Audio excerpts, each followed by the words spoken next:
고향과 친척과 아버지의 집을 떠나 내가 내게 보여줄 땅으로 가라. 내가 너로 큰 민족을 이루고 내게 복을 주어 내 이름을 창대하게 하리니 너는 복이 될지라.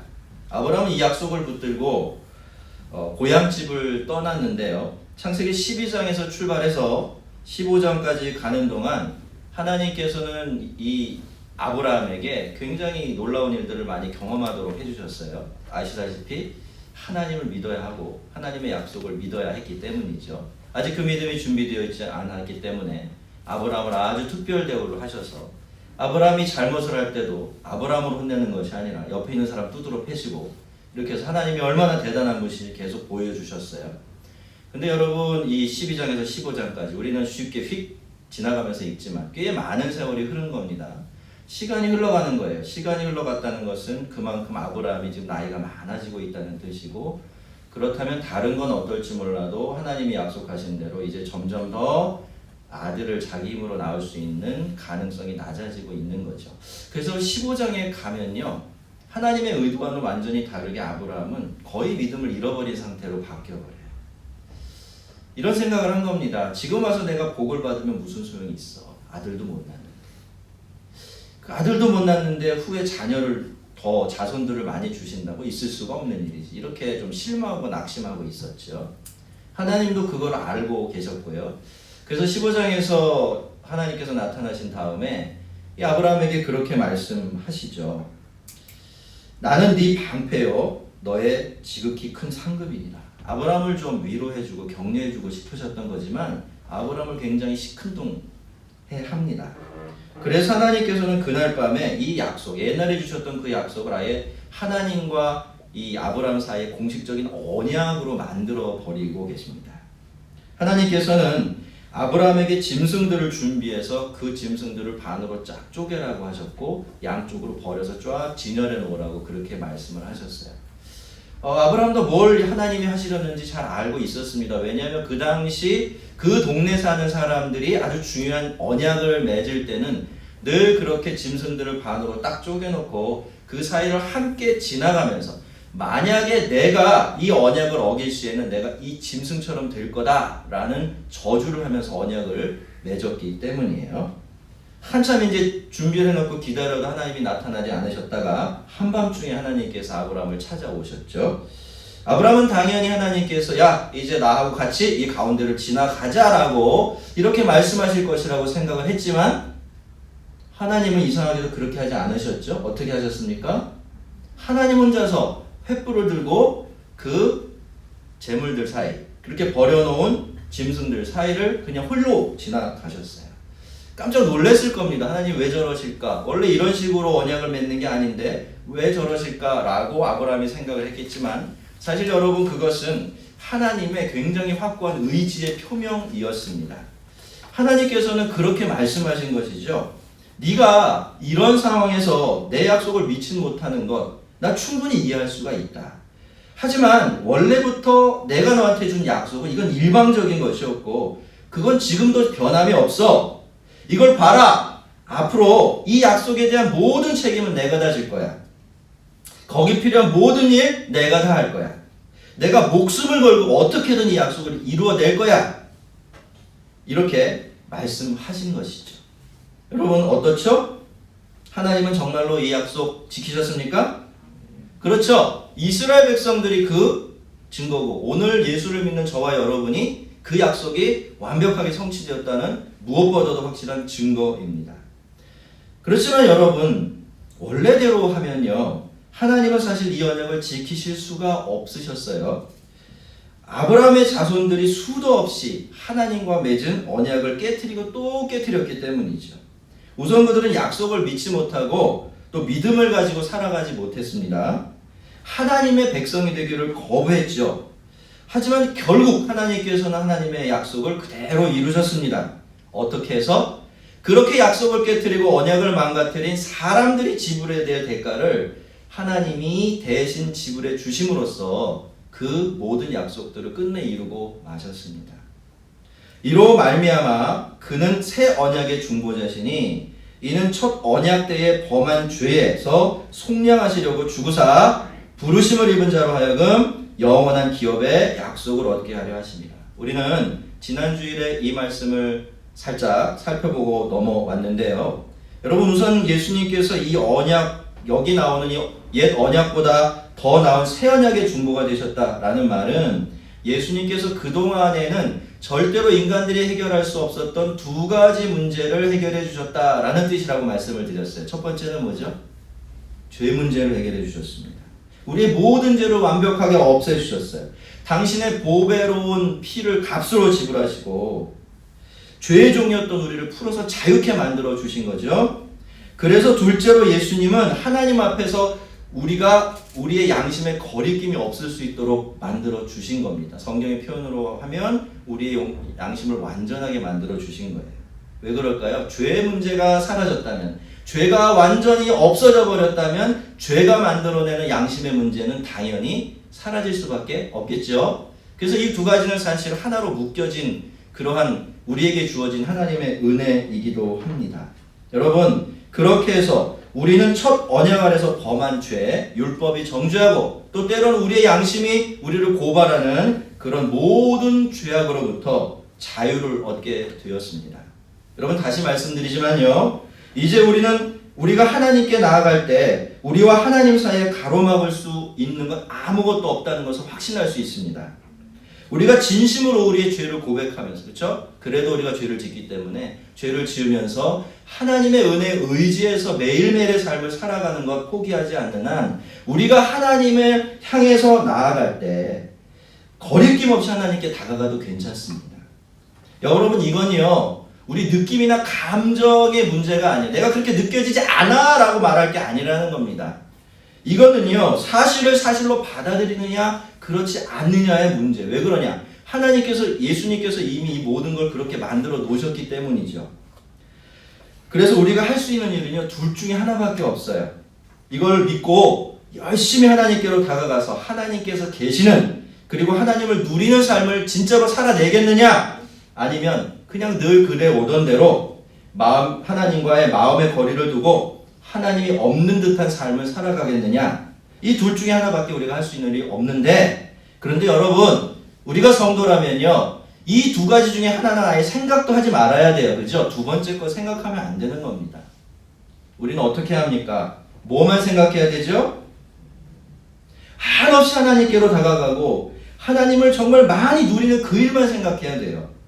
도대체 하나님 안에 거하는 삶이 어떤 것인지, 얼마나 행복하고 풍성하고 부요하고 걱정과 근심이 없고 얼마나 영광스럽고 아름다운 것인지, 이런 것들을 차곡차곡 배워가야 합니다. 우리는 그것만 신경 쓰고 그것을 위해서만 신앙생활하면 그뿐인 겁니다. 여러분, 죄인인 우리를 하나님께로 무한히 가까이 다가가게 해주셨고, 그래서 하나님을 마음껏 예배하며 살 수 있는 이 행복한 삶 누릴 수 있게 해주신 것, 그거 정말 놀라운 은혜지요. 근데 여러분, 더 놀라운 은혜와 더 좋은 선물이 하나 더 있다라고 오늘 본문 우리에게 가르쳐주고 있어요. 그것은 우리에게 영원한 기업의 약속을 받게 하시는 거예요. 따라해 봅시다. 영원한 약속이 기업의 약속. 기업의 약속. 무슨 뜻입니까? 하나님의 상속자, 하늘나라의 상속자가 되게 해주셨다는 거예요. 오늘은 이 두 번째 선물이 의미하는 바를 우리가 좀 이렇게 자세하게 살펴보려고 해요. 자, 먼저 이걸 우리가 좀 배경적으로 이해하기 위해서 로마서 8장 16절과 17절을 찾아보면, 거기는 우리가 하나님의 상속자가 되었다라는 걸 이런 식으로 표현하고 있어요.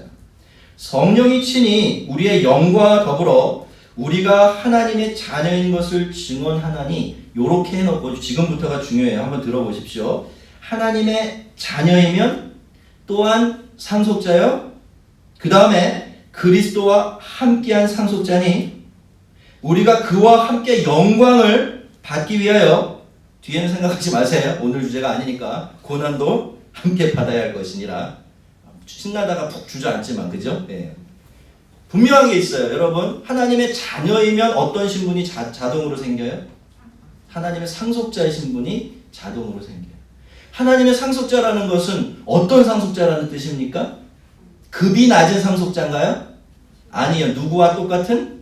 예수 그리스도와 똑같은 하나님의 상속자가 되었다라는 겁니다.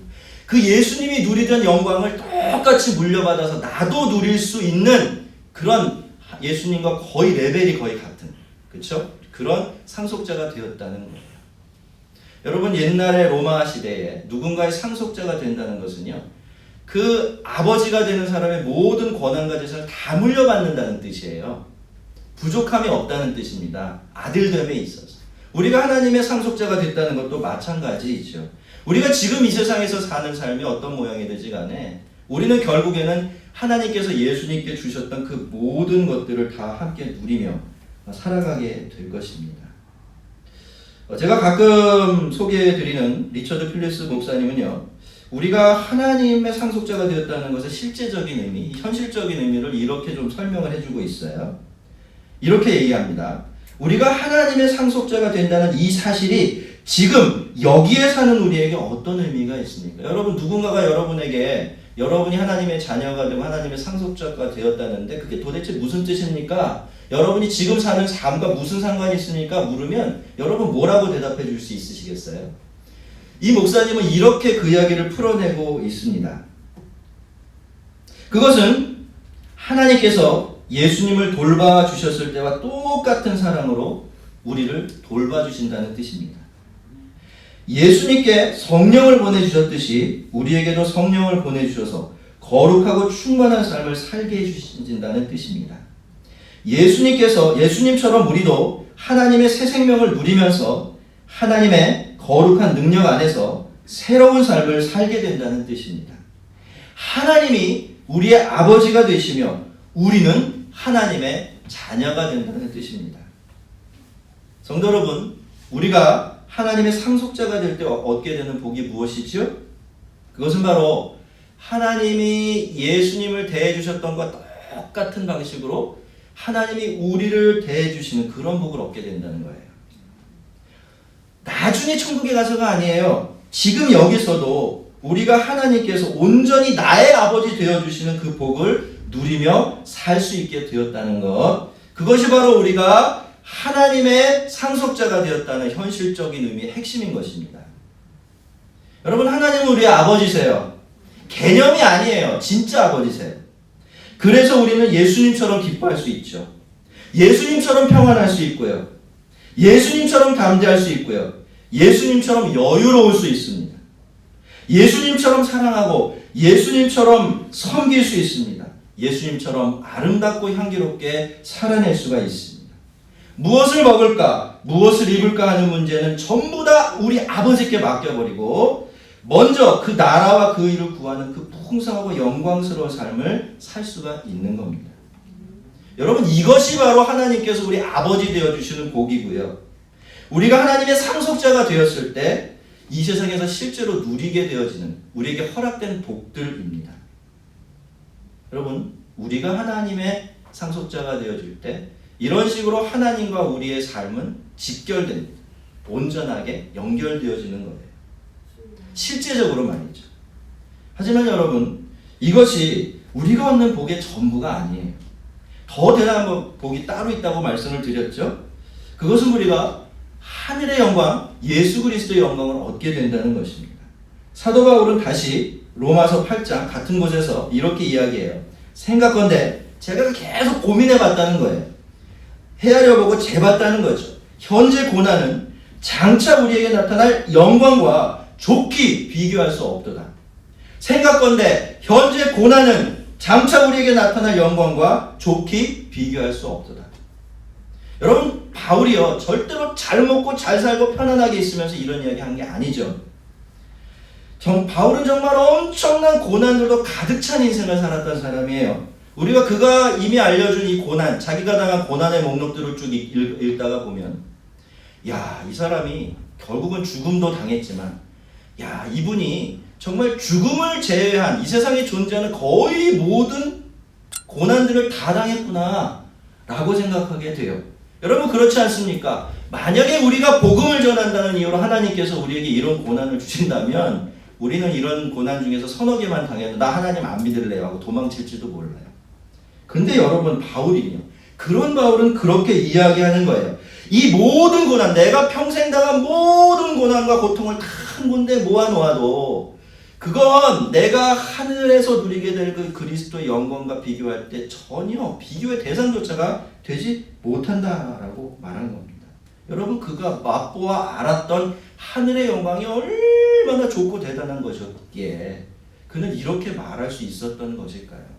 여러분, 오늘 우리는 이 복을 누리며 살아가고 있습니까? 여러분, 스테반 집사도 마찬가지죠. 스테반 집사에 대해서 성경이 뭐라고 기록을 하죠? 그가 복음을 전하가 잡혀서 뭐에 맞죠? 돌에 맞습니다. 돌이요, 한 번 맞아 죽는 게 아니에요. 돌 맞아 죽는 건 정말 고통스럽고 끔찍스럽죠. 수없이 들어오는 돌이 한 번 스쳐 지나고 나한테 닥쳐올 때마다 상처가 하나 나고 일그러지고 터지고 이러면서 마지막을 맞이하게 되는데, 여러분, 그때 스데반 집사는 어떤 모습을 하고 있었습니까? 성경이 그의 모습에 대해서 뭐라고 증언하죠? 그의 얼굴이 해처럼 빛나고 있었다, 이렇게 말해요. 그의 얼굴이, 여러분, 놀랍지 않습니까? 어떻게 그럴 수가 있죠? 어떻게 이런 일이 일어날 수 있는 거죠? 돌에 맞아 죽으면서 얼굴이 빛난다고요? 가능한 일이니까. 여러분, 이건요, 신비롭게 그냥 빛났다는 얘기가 아니라 그만큼 그의 얼굴이 밝았다는 뜻이겠죠. 고통으로 일그러지는데 빛만 났다는 뜻이 아니겠죠. 여러분, 무엇 때문에 그런 일이 벌어졌습니까? 하나님이 그때 하늘보좌 옆에 서셔서 그와 같은 이 스데반의 모습을 지켜보신 예수님의 모습, 그 영광스러운 모습을 보여주셨던 거예요. 그때 스데반은 알았던 거죠. 나는 이제 곧 저분의 저 영광, 나의 영광으로 누리게 될 거야 라고 깨달으니까 어떻죠? 고통스럽습니다. 아픕니다. 하지만 그 영광을 맛보는 그 기쁨과 충만함이 너무 컸기 때문에 얼굴이 환하게 빛날 수 있었던 거예요. 이 두 분의 비할 바는 아니지만 여러분, 저에게도 조금 비슷한 경험이 있어요. 이미 제가 다 들려드린 스토리이기도 합니다. 저는 어렸을 때 목회자가 돼야겠다라는 생각을 품은 적이 있었습니다. 그런데 중간에 자라면서 철이 들다 보니까 이 목회라는 게 아무나 달려들어서는 목회를 못할 뿐만이 아니라 목회를 망쳐놓을 수도 있겠다라는 것을 너무 많이 봤기 때문에 나는 이거 못하겠다라고 마음을 먹고 있었어요. 나는 좋은 평신도로 살아야지라는 생각만 갖고 있었어요. 근데 어느 날요, 하나님이요, 예배를 오늘처럼 이렇게 주일 예배를 드리고 있는데요, 갑자기 저에게요, 물론 설교가 그런 설교이기도 했는데 하늘의 영광을 딱 맛보게 하시는, 정말 어떻게 보는 것 같이 볼 수 있게 하는 그런 은혜를 주셨어요. 어떻게 됐을까? 그 다음부터 거기에 제가 붙들렸어요. 그때부터 저는 그걸 위해서, 그걸 얻기 위해서 살아가겠노라고 마음에 자연스러운 소원을 품게 되었어요. 무슨 일이 벌어진지 아시겠죠? 제가 하나님이 이렇게 던지신 미끼를 덥석 물어버린 거예요. 그리고 나서 하나님은 저를 목회자로 부르셨고 이렇게 목회자가 됐는데요, 지금 제가 이렇게 다시 생각을 해보니까 제가 하나님께 당한 것 같아요. 여러 번 속았어요, 저 하나님께. 근데 여러분, 그럼에도 불구하고요, 제가 가만히 생각을 해보면, 맞다, 내가 내 인생 전부를 내어주고서라도 하나님 나라에서 얻게 될 나의 영광을 맛보아 하는 그 기회를 얻게 됐다면 난 그것으로 족하다, 그런 결론을 내리게 됐어요. 성도 여러분, 한번 생각해 보시겠습니까? 하늘에서 예수님과 함께 누릴 그 영광을 이 땅에서 살짝 맛보는 것만으로도 사람들이 이만큼 변할 수 있다면요, 여러분, 우리가 그 나라에 가서 정말로 그 영광을 무한정 영원히 주님과 함께 즐거워하면서 누리게 될 때 그건 정말 엄청난 일이 되지 않겠습니까? 엄청나다라는 말로 표현할 수도 없겠죠. 그러니 그걸 우리가 그릴 수만 있다면 생각하는 것만으로도 기대되고 흥분되는 일이 될 수밖에 없을 겁니다. 저는 그래서 예수님이 그렇게 말씀하신 것 같아요. 너의 전부를 팔아서라도 천국을 사라. 아니, 전쟁을 벌여서 성을 빼앗는 것처럼 해서라도 천국을 꼭 소유해라, 그렇게 말씀하신 것 같아요. 여러분, 하나님은 우리를 예수님과 같은 상속자로 삼으셨습니다. 그래서 저는 우리 성도들이 모두가 다 이 두 가지 복, 그러니까 하나님께서 이 땅에서 우리 아버지 되어주신 그 복과 땅에서도 하늘의 영광을 맛보고 살아가는 이 복, 함께 모두 누려야 한다고 생각합니다. 사실요, 저는요, 이것 때문에 제가 이 복을 알게 되고 좀 고민을 많이 했어요. 목회자가 되면서. 무슨 고민이냐면 만약에 구원 얻은 사람이라면 이 복을 알아야 되지 않을까? 적어도 거듭난 하나님의 백성이라면 이 땅에서도 하나님의 아버지 되시는 복을 누리고 있어야 하고 하늘의 그 영광을 맛보며 사는 그 은혜를 알고 있어야 되지 않을까? 그래야 예수 믿고 구원받은 사람이라고 말할 수 있지 않을까? 제가 그런 생각을 했어요. 고민을 오래 했어요. 그래서 성경을 많이 뒤져봤어요. 책도 많이 봤어요. 아무데도 답이 없었습니다. 명확하게 이렇다라는 대답이 없었어요. 그래서 제가 내린 결론이 뭘까요? 잘 모르겠다 였습니다. 그렇지만요. 그럼에도 불구하고 제가 성경을 보고 다른 책들을 보면서 분명하게 확인한 게 하나가 있는데 그렇지만 성도들에게는 그 복이 허락되어 있다는 거예요. 그렇지만 성도들은 그 복을 누리며 살아가야 한다라는 거예요. 그렇지 않게는 이 세상의 믿음의 시험이 너무나 강하고 그렇지 않게는 우리가 놓쳐야 될 복들이 너무나 많다는 거예요. 저는 여러분이 오늘 이 자리를 불러서 여러분을 마음을 다해서 축복하고 싶습니다. 하나님께서 우리들 모두에게 하나님께서 우리 아버지 되어주셔서 부족함이 없는 은혜 안에 사는 그 복 꼭 알게 해주시기를 축원합니다. 또 하늘의 영광을 맛보면서 사는 이 특별한 복도 함께 알려주시기를 바랍니다. 저는 여러분이 하나님의 상속자로 살아가는 이 특별한 복들을 하나도 놓치지 않았으면 정말 좋겠습니다. 지금까지는 우리가 하나님의 상속자가 되는 것이 얼마나 복된 일인지를 살펴보았는데 이제 그렇다면 하나님께서 우리에게 이 복을 주시기 위해서 어떤 대가를 지불하셨는가 그걸 좀 살펴보겠습니다. 왜냐하면 이제 그럴 때 우리가 이 복을 받은 게 참 귀한 것이구나라는 게 더 분명해질 수 있기 때문이죠. 자, 여러분 우리는요 예수님께서 십자가를 지셨다라는 말을 들으면 뭐부터 생각나죠? 내 죄를 딱 떠올리게 돼요. 그죠? 내 죄 때문이다라고 생각을 합니다. 그래서 대개는요 십자가를 생각할 때 우리는 우리 죄를 용서해 주신 은혜만을 생각하기 쉬워요.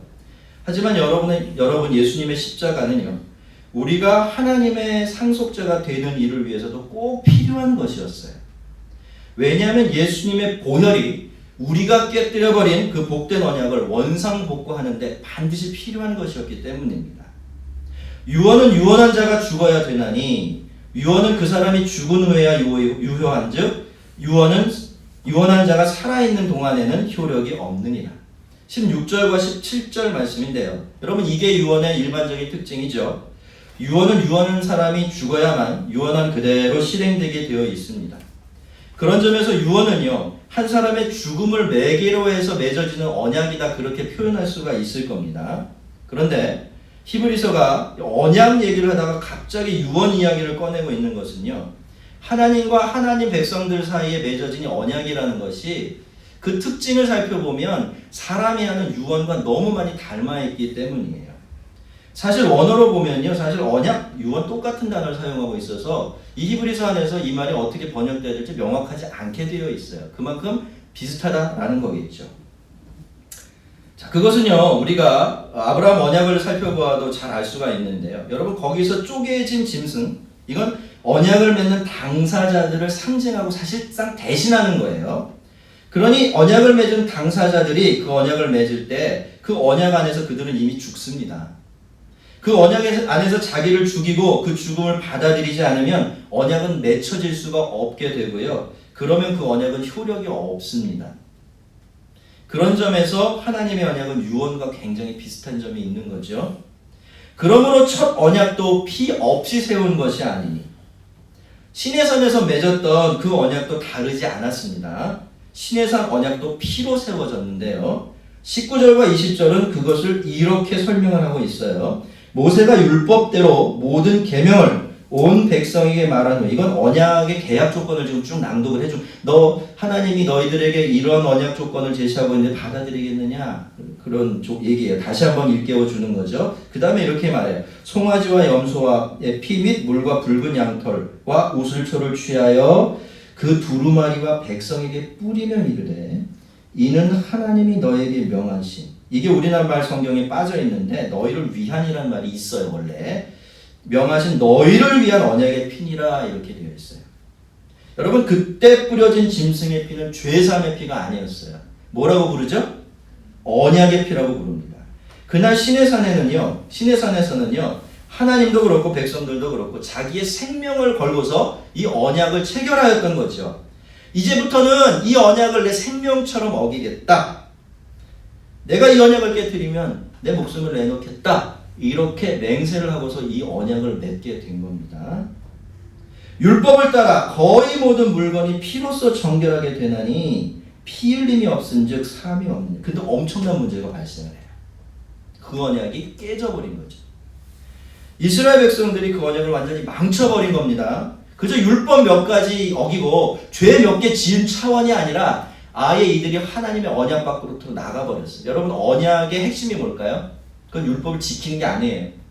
결과적으로 보면 하나님이 이스라엘 백성들의 하나님이 되시고 이스라엘 백성들은 하나님의 백성이 되는 것, 그게 언약의 핵심입니다. 그건 지금도 마찬가지예요. 여러분, 우리 신앙생활의 참된 목표가 어디 있을까요?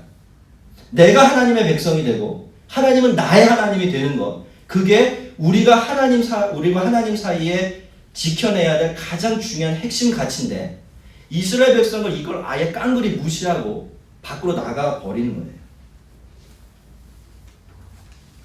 사정은 저와 여러분 같은 이방인들이라고 해서 다르지 않았는데요. 여러분, 이방인들에게 율법이 뭘까요? 그건 양심입니다. 그렇지만 우리는 양심대로 사는데 실패했고 무엇보다도 하나님을 섬기는 일에 완전히 실패했어요. 우리는 우상을 섬겼고 또 자신을 섬겼으며 세상과 돈을 섬겼죠. 모든 인간들을 그렇게 너나 할 것 없이 언약을 지키는데 완전히 실패자가 되고 만 것입니다. 자, 그러면 우리는 어떻게 되어야 할까요? 우리에게는 이제 피 흘림이 없음즉 죄 사함이 없다라는 원칙이 적용이 되어야 돼요. 그것이 원래 언약에 포함되어 있었던 내용이잖아요. 근데 여러분, 그렇게 하려면 어떻게 되어야 되는 거죠? 우리가 죽어야 돼요. 그래야 깨진 언약이 다시 예전 상태로 원상복구가 될 수 있는 거예요. 근데 문제가 있죠. 우리가 죽으면 끝나요. 언약이 회복될 필요가 없어지는 거예요. 그러니 인간은 진퇴양난에 빠진 거예요. 자, 다시 언약 안으로 들어가 그 복을 누리려면 내 목숨을 내놓아야 되는데, 목숨을 내놓으면 언약이 회복돼도 소용이 없어지는 것이죠. 인간에게 방법이 있습니까? 없습니까? 없어져 버린 거예요. 자, 그렇지만 여러분, 하나님은 일이 이렇게 될 줄 다 알고 계셨고요. 그리고 미리 해결책을 마련해 놓으셨습니다. 그리고 그 사실을 오래전부터 알려주고 계셨어요. 다시 한번 생각해 보세요. 아브라함의 언약이 어떤 모양이었습니까? 하나님만 쪼개놓은 짐승 사이로 지나가셨어요. 이 언약에 대한 모든 책임 전부 다 내가 혼자 짊어지겠다라고 하셨습니다. 너희가 어떻게 하든 어떤 상태가 되든지 간에 이 약속, 이 언약만큼은 내가 책임지고 다 이루겠다고 말씀하셨죠. 그리고 여러분, 하나님은요, 시내산에서 백성들에게만 짐승의 피를 뿌리셨어요. 너희는 분명히 언약을 깨뜨릴 것이고 그래서 너희가 죽어야 마땅하지만 그럼에도 불구하고 너희가 죽지는 않을 것이고 너희들의 피가 아닌 다른 피, 내가 마련해 놓은 다른 제물의 피 덕분에 너희는 다시 내 백성이 될 것이고 내 상속자가 될 것이다 라고 그때부터 그렇게 말씀해 오고 계셨죠. 여러분, 땅에 있는 장막에서 인간 제사장들이 드린 모든 제사는 바로 그래서 드려진 것들이에요.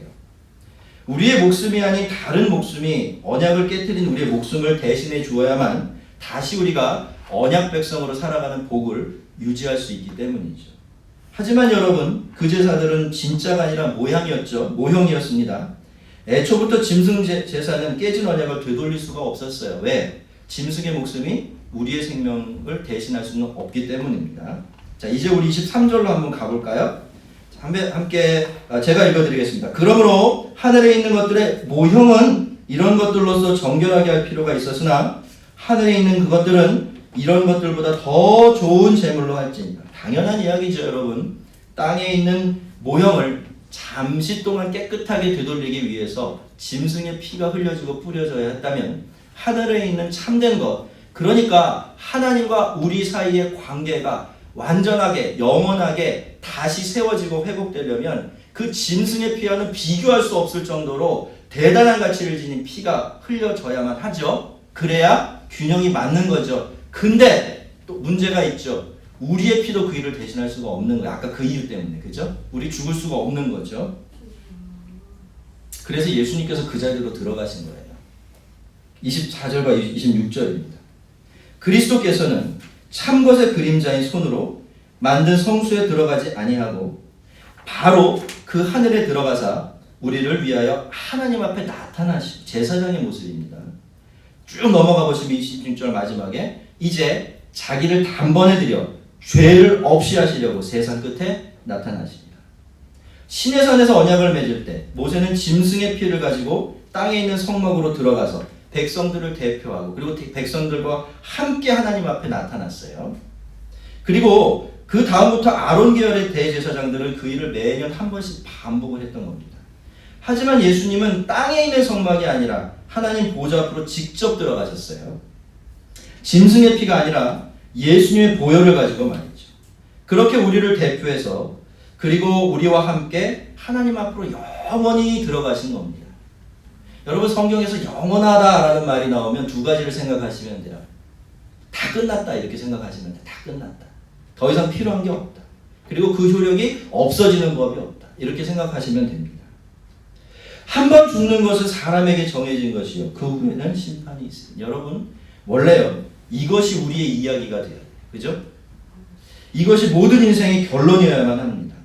하지만 하나님은 우리의 인생이 이런 비극으로 허무하게 끝나도록 그냥 내버려 두지 않으셨습니다. 우리 28절로 가서 함께 한번 읽어보겠습니다. 읽습니다. 이와 같이 그리스도도 많은 사람의 죄를 담당하시려고 단번에 들이신 바 되었고 구원에 이르게 하기 위하여 죄와 상관없이 자기를 바른 자들에게 두 번째로 나타나십니다. 할렐루야.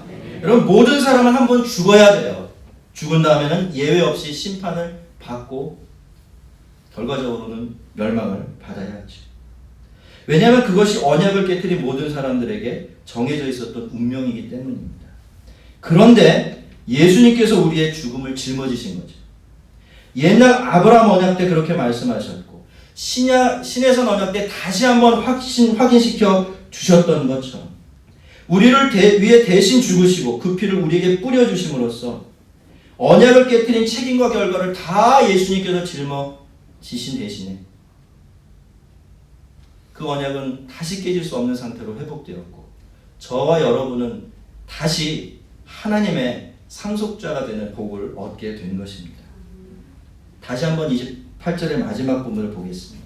구원에 이르게 하기 위하여 죄와 상관없이 자기를 바라는 자들에게 두 번째 나타나시니라. 성도 여러분, 여러분은 주님의 재림을 기다리십니까? 주님 나라가 임하는 그날을 소망하며 살고 계시죠? 우리는 그 영광 정말 그리워하며 살고 있습니까? 근데 여러분, 우리에게 이 소망과 이 은혜가 주어졌다는 것이 얼마나 대단한 은혜인지 모릅니다. 원래대로라면 우리는 절대로 예수님의 재림을 기다릴 수가 없어요. 소망을 둘 수가 없는 거죠. 왜 그렇죠? 첫 번째 예수님께서 오셨을 때는 왜 오셨죠? 사람들의 죄 문제를 해결하러 오셨지만 하나님이 보내신 세상 죄를 지고 가는 어린 양으로 이 세상에 오셨지만 두 번째 오실 때는 어떤 분으로 오세요? 심판주로 오세요. 그러니 우리가 죄인인 우리가 어찌 그분의 재림을 기다릴 수가 있겠습니까? 이건 도저히 불가능한 소원이죠. 근데 지금 우리는 어떻게 하고 있어요? 그날을 기다리잖아요. 그날을 소망하며 살아가고 있는 사람이 된 겁니다. 심지어는 그것만을 위해서 그때를 기다리면서 살아가는 사람이 되어 있는 거죠. 어떻게 이런 일이 일어날 수 있어요? 이 불가능한 은혜와 소망이 어떻게 우리에게 주어졌죠? 모두가 다 예수님께서 당신의 피를 들고 단번에 하늘로 들어가셔서 우리 대신에 우리가 언약을 깨뜨린 그 모든 책임을 짊어지시고 그 언약을 다시 원상복구해 주셨기 때문이에요. 사랑하는 성도 여러분, 우리는 새 언약, 새로운 피 언약 안에 있습니다. 그 언약으로 우리는 이 세상에서도 그리고 저 하늘에서도 하나님의 자녀와 상속자로 사는 복을 받았습니다. 그 피가 우리 구주 그리스도의 보혈이 우리 위에 뿌려졌습니다. 그래서 그 언약은 이제 절대로 깨지지 않아요. 여러분, 우리가 성도로 사는 한 우리가 하나님의 백성이고, 그죠? 그날의 영원한 영광과 복을 누리게 될 거라는 사실은 변할 수가 없어요. 왜죠? 예수 그리스도의 보혈이 우리에게 뿌려졌어요. 우리가 생명을 내놓은 게 아니라 그분의 그 값진 보혈이 우리에게 뿌려짐으로 말미암아 우리가 다시 이제는 영원히 깨지지 않는 그 언약 안으로 들어가게 된 것입니다. 믿습니까? 여러분, 주님 오시는 그날까지, 우리가 하나님 아버지를 만나 뵙는 그날까지 우리 하나님의 아버지 되어주시는 그 큰 복을 누리며 사시기 바랍니다. 그리고 하늘 영광의 상속자가 되니 확신과 소망을 가지고 하늘을 우러르며 사세요. 여러분, 사도 바울은 분명히 우리에게 여러 번 이야기해요. 우리의 시민권은 어디 있다고요? 왠지 아시겠습니까? 왜 우리 호적이 거기 있어 여기가 아니라? 나 여기서 살고 있는데 왜 호적이 거기 있죠? 예수님의 보혈이 우리에게 뿌려졌잖아요. 여러분, 예수님의 보혈이 우리에게 뿌려졌습니까? 정말입니까? 그러면 모두 변할 수가 없어요? 우리의 구원도 변할 수 없는 사실이 된 겁니다. 단 한 가지 조건만 충족이 됩니다. 우리가 주님을 떠나지만 않으면, 우리가 주님을 버리지만 않으면, 아무리 잘못하고 아무리 엉망으로 살다가도 다시 주님께로 돌아가기만 합니다. 배은망덕하게 살지만 않으면 우리의 구원은 절대로 변함이 없는 사실이 되어 있습니다. 땅만 보고 살지 마세요. 땅은요, 참고사항이에요. 따라해보세요. 땅은 참고사항이다. 그건 임시적인 거예요. 자, 이런 겁니다. 야, 내가 너의 땅에서 사는 삶도 요만큼 이렇게까지 책임져 줄 수 있는데 그걸 봐라. 내가 하늘에서 너를 모른 척 하겠냐? 라고 말씀하시는 겁니다. 우리 사랑하는 모든 성도들에게 하나님의 상속자가 된 이런 영광과 은혜 늘 충만하기를 주의 이름으로 축원합니다. 우리 같이 기도하겠습니다.